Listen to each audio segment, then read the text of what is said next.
Jadi Mbak Clara membandingkan prepos kelompok intervensi sebelum sama sudah dipijat ya. Kemudian Mbak Clara juga membandingkan berat badan pada bayi yang pre-pos tapi nggak usah intervensi. Misalnya sama-sama ya, sama-sama startnya bayi pada hari ke-7. Yang kelompok intervensi hari ke-7 ditimbang, kelompok kontrol hari ke-7 juga ditimbang. Kelompok intervensi dipijat selama 1 minggu, nanti hari ke-8 ditimbang lagi. Kelompok kontrol nggak dipijat, hari ke-8 juga ditimbang lagi. Berarti Mbak Clara di masing-masing kelompok ini akan nimbang hari pertama dan hari ke-8. Kelompok intervensi ditimbang hari pertama sampai 8, kelompok kontrolnya timbang hari pertama sampai 8. Nanti Mbak Clara masing-masing kelompok ini akan membandingkan berat badan hari 1 sama hari 8 itu ada bedanya enggak? Kalau ternyata kalau yang dipijat gitu ya, dipijat tadi hari pertama sama hari 8 kok ternyata besar hari 8 berat badannya, berarti kita katakan ada perbedaan signifikan berat badan sebelum dan sudah ditimbang, sebelum dan sudah dipijat. Ya nanti yang kontrol juga gitu, misalnya ada perbedaan berat badan hari pertama dan hari ke-8 ya. Bentar. Kita pindah ke laptop.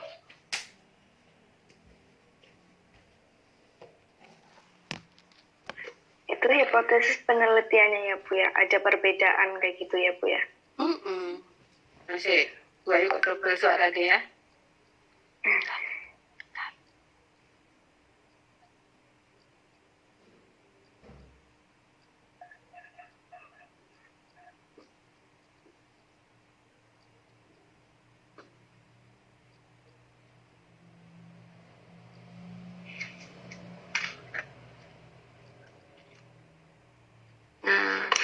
Masuk ya. Jadi Mbak Clara nanti untuk kelompok intervensi punya hipotesis prepos ada perbedaan berat badan sebelum dan sudah dipijat. Ya, kelompok kontrol nanti juga punya hipotesis ada perbedaan berat badan hari pertama dan hari ke-8. Beda hari pertama dan hari ke-8. Kalau yang kelompok pijat ya, kalau punya hipotesis penelitiannya ada perbedaan berat badan hari pertama dan hari ke-8 atau ada perbedaan sebelum pijat. Itu pada bayi yang sama nggak kira-kira? Kalau misalnya saya ini bayi gede ya, makrosomia ya, makrosomia tapi prematur kemampuannya gitu ya. Jadi kalau misalnya ada bayi ya, hari pertama Mbak Clara timbang, terus hari pertama sampai hari ke-7 dipijat oleh Mbak Clara, hari ke-8 dipijat lagi. Mbak Clara kan mesti pengen tahu.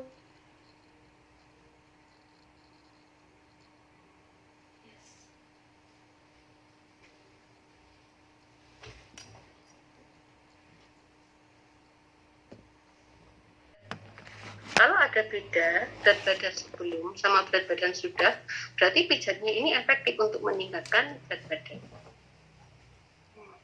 Nah, oke.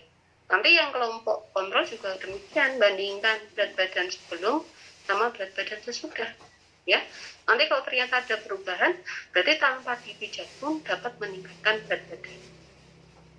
Nah, itu. Ya, ini kan jadi bingung ya kalau yang ini ya, bingungnya loh ngorak dipijat naik gitu kan, dipijat apalagi dipijat ya. Berarti bagaimana berapa kilonya gitu ya, apa deh, banyak yang mana ya Bu ya. Pinter banget. Berarti Mbak Clara pengen tahu banget sakjane kuwi dipijat sama orang dipijat kuwi lebih bagus yang mana, lebih badan. Kalau pakai membandingkan prepos ternyata ada beda, semua ada beda. Ya, prepos pijat beda, pre sama posnya beda. Prepos gak dipijat hari pertama 8 juga beda. Nah, kita jadi nggak bisa memutuskan sebenarnya dipijat sama nggak dipijat ini lebih baik dipijat dalam meningkatkan berat badan atau enggak. Jangan-jangan dipijat pun sama dengan nggak dipijat. Nah, berarti kita punya solusi. Bandingannya adalah pendekatan. Ya, jadi setiap responden yang kelompok intervensi yang dipijat tadi, kita hitung selisih berat badan sebelum sama sudah dipijat itu berapa gram. Nanti responden yang nggak dipijat tadi, kelompok kontrol, juga kita hitung selisih berat badan sebelum sama sesudah hari pertama sampai hari ke-8 tadi, ya. Hari pertama dan hari ke-8 tadi ada selisihnya bagaimana? Hari pertama berapa, hari ke-8 berapa? Diselisihkan, ya, dihitung. Jaraknya berapa, selisihnya berapa. Kemudian Mbak Kara akan membandingkan perbedaan selisihnya tadi. Selisih yang dipijat sama selisih nggak dipijat. Nah, dua kelompok data juga. Yang satu selisihnya kelompok yang dipijat, yang satu selisihnya kelompok nggak dipijat. Dua kelompok. Orangnya sama apa beda? Beda. Beda. Karena yang satu selisih dipijat, yang satunya selisih nggak dipijat. Berarti ini contoh dua kelompok tidak Berpasangan. dua kelompok tidak berpasangan. Bisa membedakan dua kelompok berpasangan dan dua kelompok tidak berpasangan? Bisa? Bisa. Kalau riset perbedaan tuh pasti minimal dua kelompok lah, nggak mungkin kita bandingin satu kelompok. Bandingkan kok satu, ya nggak bisa tuh. Bandingan tuh pasti ada yang dibandingkan ini dengan ini gitu kan, maka pasti minimal dua kelompok gitu ya. Bisa dua kelompok, bisa tiga kelompok, 4 kelompok, 10 kelompok bisa, ya. Ya, kalau dua kelompok namanya dua kelompok. Kalau tiga kelompok ke atas, 3, 4, 5, 6, 7, 10 kelompok, namanya K-sampel ya. K-sampel, pernah dengar tuh K-sampel? Iya, Bu. Ya, jadi kalau hipotesis komparatif ada dua kelompok, ada K-sampel. Dua kelompok itu berarti ada dua kelompok data yang dibandingkan. Kalau K-sampel ada lebih dari dua kelompok yang dibandingkan. Berpasangan nggak berpasangan? Berpasangan itu kalau tadi datanya diambil 2 kali pada responden yang sama. Ya, kalau nggak berpasangan berarti diambil pada responden yang berbeda. Nah, bunyi hipotesis komparatifnya apa? Ya, kalau hipotesis komparatifnya berarti gampang, sama kayak tadi. Kalau misalnya Mbak Farah ingin bandingkan berat badan sebelumnya sudah, apa hipotesis komparatifnya? Ada perbedaan berat badan bayi pada hari pertama atau sebelum dipijat dan setelah dipijat selama 7 hari. Ya, kemudian yang hipotesis kelompok kontrol, tadi sama ya, pokoknya ada beda berat badan sebelum dan sudah dipijat, ada perbedaan berat badan hari pertama dan hari ke-8. Pun itu namanya hipotesis komparatif. Ya, kalau mau hipotesis komparatif juga bisa satu arah, bisa dua arah. Kalau yang kita tadi sebutkan, Mbak Farah sebutkan, namanya hipotesis komparatif dua arah. Ada beda dipijat nggak dipijat, ada beda berat badan sebelum dan sudah dipijat, ada beda berat badan hari pertama dan hari ke-8, itu masih dua arah. Tapi kita dari hipotesis dua arah itu belum tahu apakah yang semakin dipijat ini semakin banyak berat badannya, apakah yang hari ke-8 ini banyak dari hari pertama, ya. Itu kalau kita pakai hipotesis dua arah, kita belum tahu arahnya. Tapi kalau hipotesis satu arah, nanti bunyinya, ya bunyinya, semakin bayinya dipijat, maka semakin terjadi peningkatan berat badan. Ya, atau bisa juga pijat bayi meningkatkan berat badan. Pijat dapat meningkatkan berat badan. Itu sudah satu arah. Satu arahnya, dipijat ya dia naik. Ya, tapi kalau yang dua arah tadi kan ada beda sebelum sudah. Nah, bedanya tinggi. Banyak yang mana? Banyak yang sebelum apa yang sudah dipijat. Itu namanya dua arah. Tapi satu arah ya cukup ya. Pijat dapat meningkatkan berat badan bayi, itu satu arah. Satu arah itu pokoknya udah terlihat kecenderungannya. Variabel A naik, variabel B-nya juga naik. Variabel A kalau dipijat ya dia naik berat badannya. Kalau nggak dipijat ya dia nggak naik berat badannya. Itu sudah kelihatan kecenderungannya, ya. Satu arah. Ya. Bu, terima kasih, Bu. Oke. Kalau untuk desain penelitiannya, Bu? Sebentar, silu. Ya. Tadi kan Mbak kita baru sampai di hipotesis yang berpasangan ya, Bu ya. Berpasangan. sebelum sudah ya. Tapi yang selisih tadi kan hipotesis dua kelompok data tidak berpasangan ya, karena diambil dari orang yang berbeda.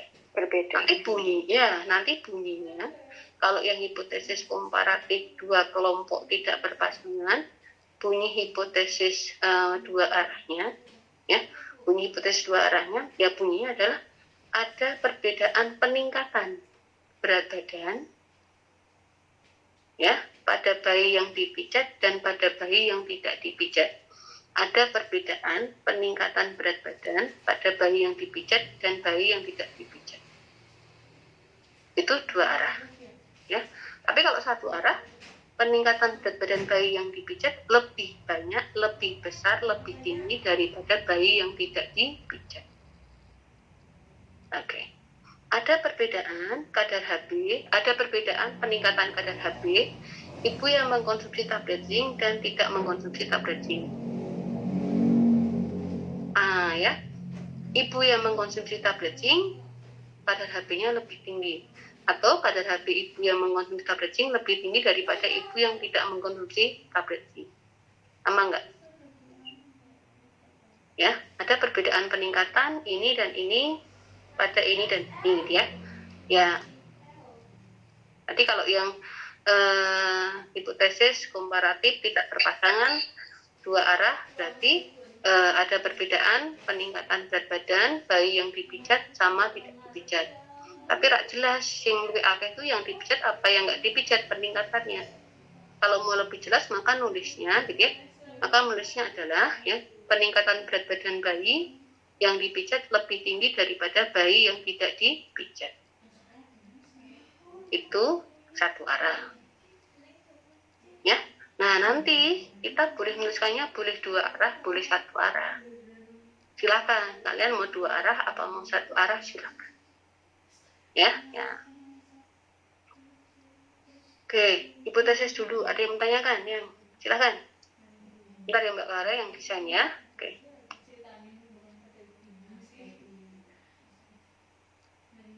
Ya, oke. Silakan dulu untuk hipotesis. Bisa Bu, ada hipotesis korelatif hubungan, hipotesis korelatif pengaruh ya. Kemudian hipotesis komparatif ya, bisa dua kelompok berpasangan, dua kelompok tidak berpasangan ya, K-sampel berpasangan, K-sampel tidak berpasangan. Ya, oke. Kalau K-sampel nggak berpasangan ya gampang lah. Perbedaan lama kala 1 itu yang senam hamil, yang rebozo dan yang pelvic rocking. Nanti kita melihat yang senam hamil itu lama kala 1-nya berapa, yang pelvic rocking kala 1-nya berapa lama ya, yang rebozo berapa lama kala 1-nya. Kita bandingkan. Ya, bandingkan lama kala 1 ibu pelvic rocking, ibu senam sama ibu rebozo. Ya, ini komparatif. Ya. Nah, tinggal nanti kita mau mendampingi ibu rebozo, mendampingi senam, apa mendampingi pelvic rocking apa enggak. Kalau didampingi ya risetnya jatuhnya intervensi. Kalau enggak didampingi dia sudah berproses alami ya namanya non-intervensi. Tapi bunyi hipotesis komparatif intervensi sama non-intervensi sama ya. Ya, kalau ini kan tadi kita bandingkan nih. Misalnya kita bayangnya punya 60 ibu hamil. Ya, yang 20 ini kelompok senam, 20 kelompok pelvic rocking, 20 kelompok rebozo. Kita membandingkan lama kelas 1 dari 20 ini. Hipotesis komparatifnya tentu hipotesis yang tidak berpasangan lah. Ya, karena 20 senam, 20 rebozo, 20 dia pelvic rocking, tidak berpasangan, orangnya beda. 60 orang yang beda, 20 itu melakukan senam hamil, 20 itu rebozo, 20 itu pelvic rocking. Ya, hipotesis komparatif tidak berpasangan. Bunyinya sama. Kalau dua arah ya berarti terdapat perbedaan. Lama kala 1, ibu yang senam, ibu yang rebozo, dan ibu yang pelvic rocking.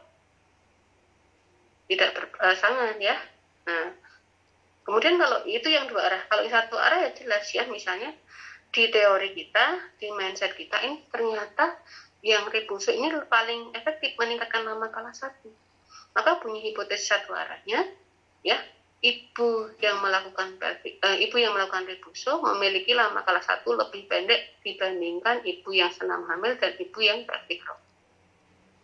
Atau kalimatnya silahkan ya, lama kala 1 ibu yang repuso ya lebih pendek dari yang pelvic atau yang dari senam hamil gitu ya. Yaitu contoh yang K sampel tidak berpasang. 3 kelompok data karena 20 dia senam, 20 dia pelvic, 20 dia repuso. Ya, contoh hipotesis. Ya. Nah, hipotesis nggak susah sebenarnya. Gampang banget hipotesis ya. Cuman ngomong ke mana yang sesuai dengan teori berarti itu HA, ngomong ke yang melawan teori itu berarti H0. Ya.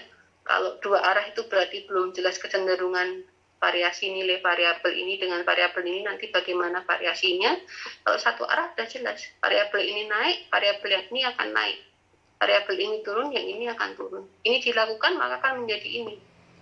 Ini nggak dilakukan, maka akan menjadi ini. Nah, itu sudah jelas ya. Hipotesis nggak terlalu susah. Ya, jadi koyone jarang yang salah kalau hipotesis.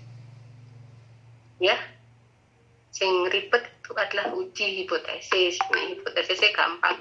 Sing ribet uji hipotesisnya. Tapi bisa ya. Oke.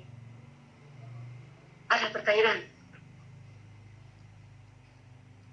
Oke ya, suatu untuk desain penelitiannya. Desain penelitian ya, desain penelitian tuh dilihat dari PPT-nya itu kan ada 8 aspek ya, Dik ya. Dari pendekatan waktunya ya, dari sumber datanya, dari apa lagi ya, dari statistiknya gitu ya, dari ruangannya, apakah lab apa non lab gitu ya. Tapi yang dibuat di dalam kan ada skema-skema yang tadi Bu Ai contohkan ya, ada skema-skema ya, itu berdasarkan sudut pandang waktunya, ya, ada yang cross seksional, ada yang prospektif, ada yang retrospektif ya. Bu Ayu tak ini gambar contohnya aja tadi yang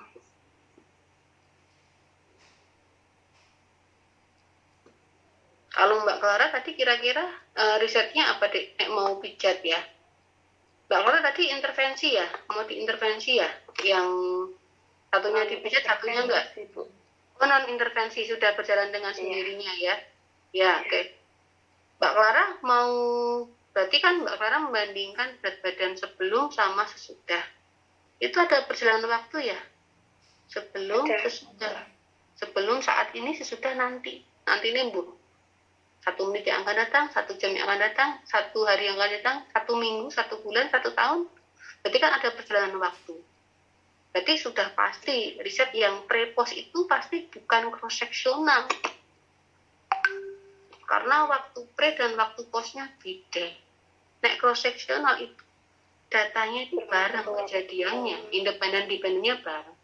Nah ini Mbak Clara kan waktu pre sama waktu post, berat badan sebelum sama sesudah. Itu pasti ada beda waktu, pasti longitudinal. Ya, pasti longitudinal. Tinggal Mbak Clara memutuskan mau mengambil respondennya pada hari pertama ditimbang, diikuti sampai hari ke-8 juga ditimbang lagi.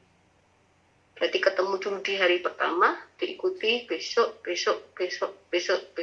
sampai hari ke-8. Maju. Kan? 1 ke 8 kan maju. Kecil ke besar kan maju. Namanya prospektif. Karena Mbak Clara ketemu respondennya pada saat dia mengalami data pre. Awal. Berarti itu prospektif. Tapi Mbak Clara ternyata nggak pengen pakai itu. Mbak Clara pengen ketemu respondennya di hari ke-8 aja. Saya mau nimbangnya di hari ke-8, Bu. Nah, berat badan hari pertama dilihat dari mana? Saya mau lihatnya dari buku KIA. Saya nggak mau nemu responden saya hari pertama. Karena repot lah, dia masih di rumah sakit misalnya ya. Saya pengennya hari ke-8. Nah, maka Mbak Clara ketemunya responden ini pada saat respondennya mengalami akibat, mengalami dampak. Ya, Berarti Mbak Clara ketemunya di akhir, di tahap akhir. Kalau tadi kan hari pertama ketemu diikuti sampai hari ke-8. Itu prospektif maju. Sesuk hari ke-8. 1, 2, 3, 4, 5, 6, 7, 8. Prospektif maju. Tapi kalau Mbak Clara pengennya ketemu hari ke-8, oke? Hari ke-8 saya timbang, saya tanya hari 1 sampai 7 pijat apa enggak ya. Terus hari 1 kemarin saya lihat berat badannya lewat buku KIA misalnya. Berarti Mbak Clara ini ketemunya responden di tahap akhir, data pos. Ini namanya retrospektif. Hari ini ketemu, terus lihat yang kemarin gimana ya? Kemarin gimana ya? Itu namanya retrospektif. Nah, paham? Prepos pasti bukan cross-seksional. Prepos pasti bukan cross-seksional. Karena pre dan pos waktunya beda. Tergantung Mbak Clara nemui respondennya pada saat pre hari pertama, terus diikuti sampai hari ke-8, namanya prospektif maju. Atau Mbak Clara mau nemui respondennya di hari ke-8, menengok kemarin riwayat hari pertamanya berarti retrospektif mundur. Karena Mbak Clara melihat riwayat. Jadi kalau prepos ya pilihannya prospektif atau retrospektif, gitu loh. Paham dulu sampai sini. Gitu. Nah, ya. Oke. Ada pertanyaan dulu sampai sini. Terus Mbak Clara itu kan tadi punya 2 kelompok ya. 2 kelompok ya, yang satunya dipijat, satunya nggak dipijat ya. Satunya dipijat. Nah, nanti berarti Mbak Clara membuat bagannya ya, membuat bagannya itu 2. Yang satu menggambarkan bagan yang apa deh namanya, yang kelompok intervensi, yang satu menggambarkan bagan untuk kelompok yang non intervensi. Ini kelihatan nggak yang? Kelihatan nggak? Kelihatan. Ya. Oke. Nah ini bayangan, ini ya, bayangannya ini adalah nih, ya. Jadi ini sorry ini bukan gambaran prepos ya. Bentar kita cari.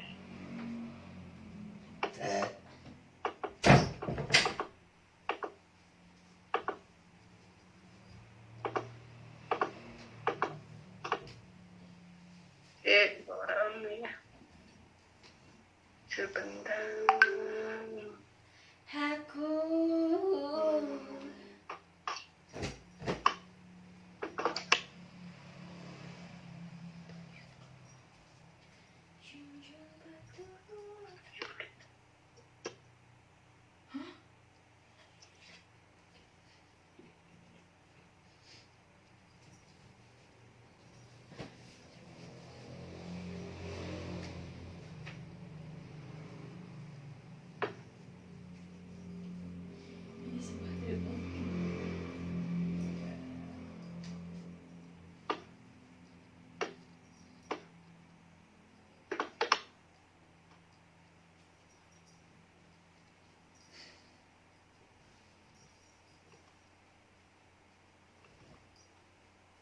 Oke, ini kelihatan yang?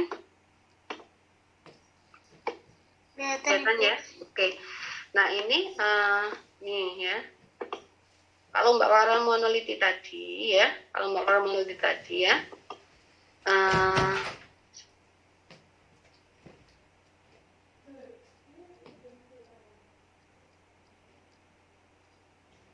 ukurannya sesuai ya.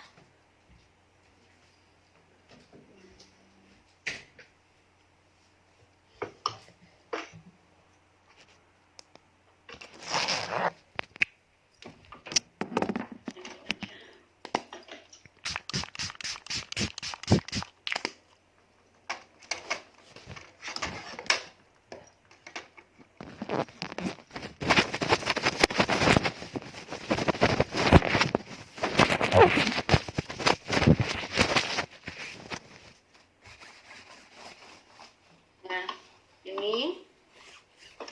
ini contohnya ya.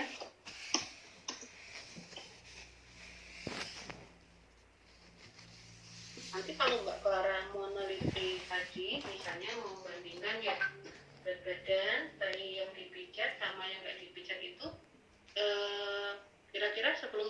dipijat ini nanti bagaimana gitu ya. Nah, nanti desainnya kayak gini Mbak Clara. Ini kode yang Bu Wahyu pakai O1, O2, O3, O4, X1, S0 tuh nggak masalah, mau diganti kode apa silahkan. Misalnya saya nggak bikin pakai, saya pakainya A, boleh A1, A2 gitu kan, A3, A4 ya, atau Y1, Y2 dan sebagainya. Ini huruf nggak masalah ya, ini hanya yang biasanya dipakai ya. Nah Mbak Clara ini berarti nanti kalau O1 ini berarti berat badan bayi hari pertama kelompok intervensi sebelum dipijat. O1 berat badan bayi hari pertama ya kelompok intervensi sebelum dipijat. X1 apa? X1 dipijat, intervensi pijat. O2 ini berarti berat badan bayi hari ke-8 setelah dipijat ya pada kelompok intervensi. Berarti pada kelompok intervensi Mbak Clara akan bandingkan berat badan sebelum dipijat dan berat badan setelah dipijat. O1 dan O2-nya kan dibandingkan. O1 dan O2-nya dibandingkan. Ya. Nanti yang kelompok nggak dipijat juga Mbak Clara bandingkan berat badan hari pertama sama hari ke-8. Ya. Tapi karena ini nggak diintervensi namanya X0. Ya. Ini O1 bandingkan O2, O3 bandingkan O4. Berat badan sebelum dipijat bandingkan dengan berat badan setelah dipijat ya. Berat badan hari pertama dibandingkan dengan berat badan hari ke-8 ya. Gambarannya misalnya Mbak Clara punya 40 responden. 20 ini kelompok intervensi dipijat, diambil data berat badan sebelum sama sudah. 20 kelompok yang nggak dipijat, berat badan hari pertama dan hari ke-8. Ya, oke. Ini nanti desainnya Mbak Clara cukup seperti ini, tinggal dikasih keterangan O1 berat badan sebelum dipijat kelompok intervensi, O2 berat badan setelah dipijat kelompok intervensi, O3 berat badan hari pertama kelompok kontrol, O4 berat badan hari ke-8 kelompok kontrol. Namanya rancangannya pre-post control group design.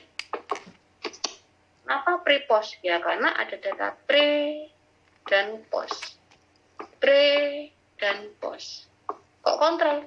Ya karena ini kelompok intervensi terus ada kontrolnya, namanya pre-post kontrol, ada kontrolnya. Grup ya hanya grup ini kan kelompok ya, desain. Nah nanti Mbak Clara kalau risetnya tadi namanya pre-post control group design. Tinggal tambahin aja O1 ini berat badan intervensi ya, kelompok intervensi belum dipijat ya, nanti O2-nya ya setelah dipijat sudah ya. O3-nya apa? O3-nya apa? Ya, kelompok kontrol.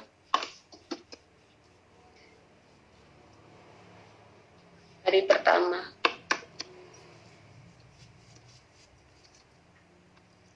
Kalau kontrolnya nggak ada apa-apanya namanya hari pertama ya. Tapi nanti kalau misalnya kelompok kontrolnya mau di Bu, mau di kangguru. Oh, berarti ya nanti sebelum metode kangguru sama sudah metode kangguru gitu ya.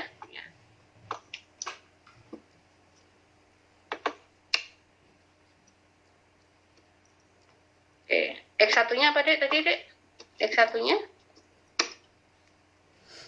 Ya? Intervensi, Bu. Yang dipijat. Pintar ya, intervensi. Pijat ya. Berarti X0 tanpa intervensi. Nah, ini nanti kalau kalian pengen nelitinya kayak Mbak Clara, komparasi, ada membedakan pre sama post ya, membedakan pre sama post, ada kelompok intervensi, kelompok kontrol, nanti desainnya seperti ini. Ya, gampang banget. O1 ya ini sebelum dipijat, O2 setelah dipijat, X1-nya pijatnya, O3 hari hari pertama ya, O4-nya hari ke-8. Ya. Bu, saya pengen ternyata yang satu mau dipijat, yang satunya mau kangguru. Oke.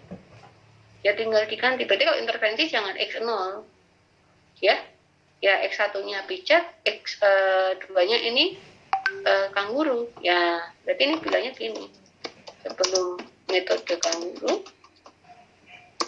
Ya, diganti aja sesudah metode kanguru. Kelompok kontrol itu boleh juga diintervensi, tidak harus selalu kosong ya. Ya, boleh tanpa intervensi, boleh dikasih intervensi. Tapi tentunya nek masangke ya. Nek masangke itu mana yang jadi kelompok intervensi? Tentunya intervensi yang kita anggap lebih ampuh dari intervensi satunya. Kelompok intervensi ya berarti intervensinya yang lebih ampuh dari yang kelompok kontrol. Ini saya anggap pijat lebih efektif dibandingkan kanguru. Maka yang kelompok intervensinya kasih pijat, kelompok kontrolnya kasih kanguru. Ini contoh yang prepos, tapi kontrolnya itu mendapatkan intervensi juga. Ya, kalau saya anggap, oh kanguru ternyata lebih efektif dari pijat, ya kangurunya jadi X1 lah, ya, jadi X1. Pijatnya jadi X2. Oke, ya. Bu, lah kalau ini Bu, tadi Mbak Clara tanyanya misalnya bandingannya preposnya udah diukur, tapi ternyata pijat sama kanguru sama-sama ada beda prepos. Mbak Clara pengen tahu peningkatan yang di pijat sama peningkatan kanguru tuh tinggi yang mana? Ya, berarti ininya hilang kok. Ininya hilang. Nggak pakai O1, nggak pakai O3.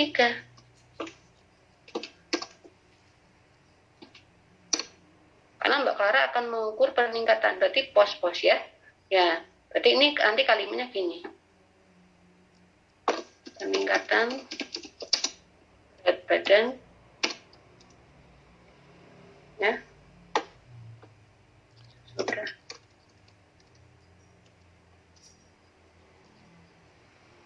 Nanti E2-nya berarti bukan, ya ini kelompok kontrol. Ya, bilangnya kelompok kontrol. Nah, gini. Nah, kalau tadi preposnya pre sama pos ada beda, pre sama pos kelompok kontrol juga ada beda. Berarti kita tugasnya sekarang membandingkan peningkatan berat badan yang sesudah dipijat, peningkatannya. Pada kelompok intervensi peningkatannya bagaimana, pada kelompok kontrol peningkatannya bagaimana. Skemanya cukup seperti ini ya. Ya. Tapi namanya nanti post test only. Post testnya tok. Nah, itu kan tinggal mau pre-post apa post testnya tok. Nek bandingkan pre sama post ya pre-post control group design. Nek postnya ya post test only, post tok. Dia peningkatan berarti post test only. Ya, oke. Kayaknya ini yang oleh ya banyak berminatnya di komparasi ya. Kalian banyak di komparasi. Minatnya di komparasi ya. Boleh intervensi, boleh non intervensi. Ya, ada yang minat di korelasi nggak? Ada yang ke arah korelasi nggak nanti kira-kira? Oke. Tema yang sama bisa diambil sebagai korelasi, bisa diambil komparasi ya. Tapi kalau komparasi lebih jelas bandingin. Kondisi ini kira-kira nanti variasinya ke arah mana, ini nanti lebih jelas dengan pakainya komparasi ya. Ya. Kalau korelasi Bu, ya korelasi. Nah, coba kita lihat untuk tadi yang saya kembangkan ya.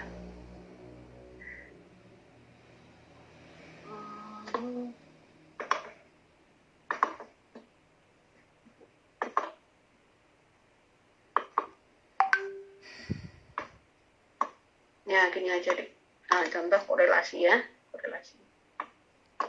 Ya, misalnya, nanti nggak ini membingungkan. Misalnya nanti hipotesisnya ya, HA-nya bunyinya ada hubungan tingkat pendidikan pengetahuan.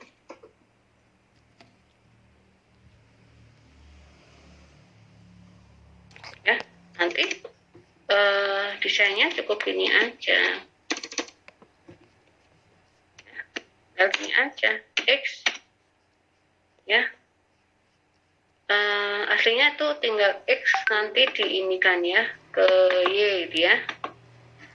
Ibu nggak ada share screen. Oh lali bisa.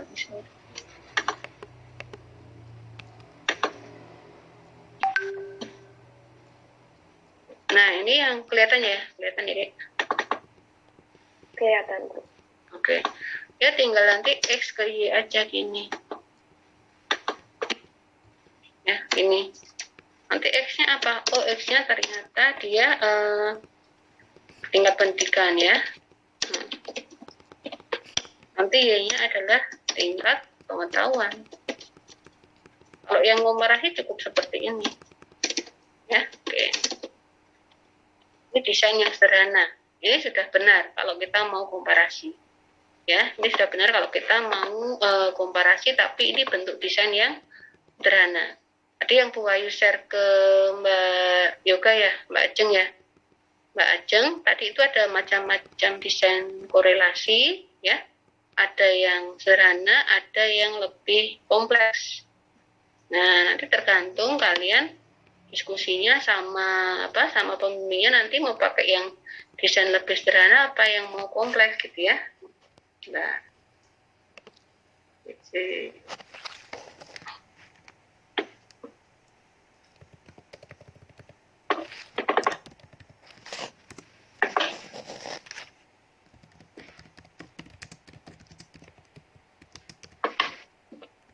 ini Bu Ayu tadi punya siapa ya, ini bagus banget nih, sudah upload di Healthy. Ini hubungan antara kontrasepsi hormonal dengan kejadian kanker ya. Oke. Nah, ini kelihatan nggak yang? Kelihatan nggak? Kelihatan, Bu. Ya, ini bagus banget ya. Jadi ini contoh yang kompleks ya. Ini nggak sampai ya. Mbak Marlina ya, sip banget Mbak Marlina ya. Ya, ini contoh yang kompleks. Ya, jadi Mbak Marlina ini dia kompleks nih sampai menggambarkan dia ketemunya populasinya gimana sih. Mbak Marlina ini ketemu populasi ya, di mana ibunya itu nanti akan dipilah apakah ibu ini mengalami kanker payudara atau tidak mengalami kanker payudara. Jadi populasinya Mbak Marlina akan dibagi dua, mana yang kanker payudara, mana yang nggak kanker payudara. Ya, pola pikirnya Mbak Marlina nanti akan mencari ya, ibu yang kanker payudara ini ya, apakah dia menggunakan pil, suntik atau implan. Ya, kanker payudara ini apakah dia menggunakan pil, suntik atau implan. Ya, ini jenis ya, tapi ini jenis dengan kejadian kanker payudara. Ya, jadi sebenarnya yang kita lakukan ini namanya retrospektif nih. Kok retrospektif kenapa? Karena Mbak Marlina mencari dulu yang kanker sama nggak kanker. Kemudian baru Mbak Marlina menelusuri kemarin sebelum hari ini ibunya tuh pakai metode kontrasepsi apa. Maka Mbak Marlina pola pikirnya mundur. Ketemu populasi yang mengalami akibat dulu, kemudian mencari riwayatnya kemarin apa, maka dia mundur, retrospektif. Mundur. Ya. Beda lagi kalau misalnya Mbak Marlina ini mencarinya adalah ibu yang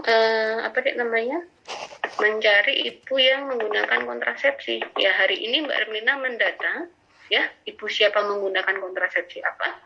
Kemudian Mbak Marlina akan melihat 5-10 tahun lagi nanti ibunya mengalami kanker atau enggak. Itu prospektif. Ya, oke. Tapi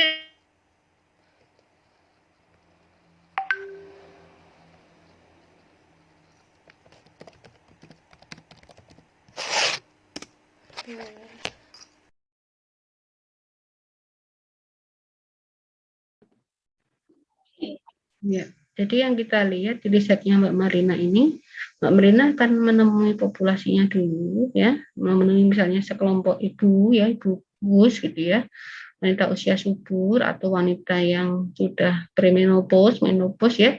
Mbak Marlina akan melihat ya, dari ibu-ibu yang wus atau yang premenopause, menopause tadi ini, ada nggak yang mengalami kanker atau tidak kanker payudara. Kemudian dari semua populasi itu Mbak Marlina akan melihat ya, bagaimana dulu riwayat penggunaan kontrasepsinya. Apakah yang mengalami pil, suntik, implan ya, pil, suntik, implan ya. Mbak Marlina akan menemukan jawaban. Apakah ibu yang kanker payudara ini menggunakannya pil, suntik, implan, yang tidak kanker payudara apakah menggunakannya pil, suntik atau implan. Ya, nanti Mbak Marlina akan ketemu jawaban. Polanya bagaimana? Yang kanker ini sebenarnya lebih banyak terjadi pada yang pil, pada suntik atau implan. Yang kanker apakah lebih banyak terjadi pada pil, suntik atau implan ya. Nah, Sebenarnya ini resikonya nggak di sini, Dek. Ini namanya resikonya di sini nih. Ya, jadi ini adalah efek ya. Ini efeknya kanker atau nggak kanker. Adalah resikonya ini ya. Ini resikonya ya. Resikonya itu apakah dia mengalami pil, suntik atau implan ya. Ya. Ini kalau dikatakan resiko positif ya sesuai dengan teorinya Mbak Marlina. Dari 3 metode kontrasepsi ini mana yang paling banyak menyebabkan kanker, nanti itu menjadi resiko yang positif ya. Mana yang lebih rendah mengalami kanker itu yang menjadi resiko yang negatif. Ya, ini Mbak Marina ketemu WUS dulu, menopause atau premenopause bisa juga ya mengalami kanker atau enggak, kemudian ditengok ke belakang namanya retrospektif. Tapi kalau Mbak Marina mencarinya adalah wanita-wanita usia reproduksi ya, kemudian wanita reproduksi ini dikaji Mbak Marina apakah menggunakan KB suntik, pil atau implan ya. Kemudian Mbak Marina mengikuti selama masa ke depan 5-10 tahun lagi akan tahu apakah ibu yang tadinya menggunakan pil suntik implan ini mengalami kanker atau tidak mengalami kanker. Nah, contoh yang dia melihat dari penggunaan kontrasepsi dulu diikuti ke depan namanya prospektif. Jadi kalau retrospektif itu ketemu populasi sampel yang sudah mengalami efek atau akibat. Ya, tapi kalau prospektif berarti menemuinya responden yang sedang mengalami sebab mengalami resiko. Kemudian dilihat apakah dia nanti ke belakang mengalami efek atau akibat atau tidak. Ya, ini perbedaan retrospektif dan prospektif. Ya. Kemudian contoh yang tadi Bu Yuli ya, yang ini ya. Nah, ini berarti yang ini kalau kita ketemunya respondennya ya. Ini adalah kalau pendidikan sama pengetahuan itu terjadi bareng. Hari ini dia mempunyai tingkat pendidikan apa, hari ini dia pengetahuannya apa, maka dia langsung seperti ini, nggak ikut perjalanan waktu. Namanya cross-sectional. Ya, namanya dia cross-sectional. Jadi ini contoh variabel pendidikan dan pengetahuan ini yang dia tidak ada perjalanan waktunya. Yang dia ini waktunya kejadiannya bareng antara variabel independen dan variabel dependen. Namanya berarti ini cross sectional. Variabel yang terjadinya bareng ya, independen dependen terjadinya bareng, ini namanya dia cross sectional. Dan kita ingat tadi bahwa komparatif itu tidak mungkin cross sectional. Ya, komparatif yang berpasangan ya, komparatif berpasangan tidak mungkin cross sectional. Yang mungkin cross sectional adalah komparatif yang tidak berpasangan. Misalnya tadi lama kalah satu ibu yang senam, lama kalah satu ibu yang pelvik, lama kalah satu ibu yang rebuso, itu dia tidak berpasangan, tapi kejadiannya bareng sama-sama dalam kalah satu. Ya, berarti itu cross-sectional. Komparatif yang tidak berpasangan itu cross-sectional biasanya. Tapi komparatif yang berpasangan itu pasti bukan cross-sectional. Dia pasti longitudinal. Dia bisa prospektif, dia bisa retrospektif. Ya, oke.